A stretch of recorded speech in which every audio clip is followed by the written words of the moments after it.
সমাজের ভিত্তি কি হবে, শাসনের ভিত্তি কি হবে, আইনের ভিত্তি কি হবে, সার্বভৌমত্ব কার, এই জায়গাটা নিয়ে প্রশ্ন আছে।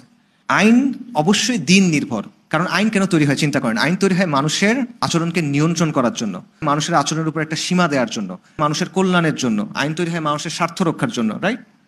এখন কল্যাণকে আপনি কিভাবে সংজ্ঞায়িত করবেন? এই সংজ্ঞাটা কোত্থেকে নেবেন আপনি? স্বার্থের সংজ্ঞাটা কোত্থেকে নেবেন আপনি?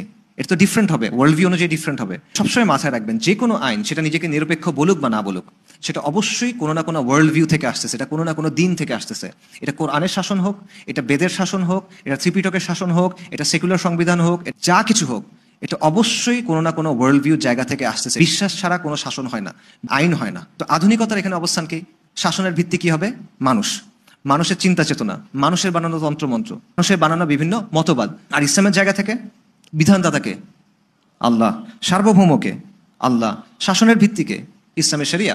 সমাজ ও শাসন কিভাবে চলবে এটার কর্তৃত্ব একমাত্র আল্লাহর। এটা আল্লাহ সুবহানাহু ওয়া তাআলা আর কারোর সাথে শেয়ার করেন নাই।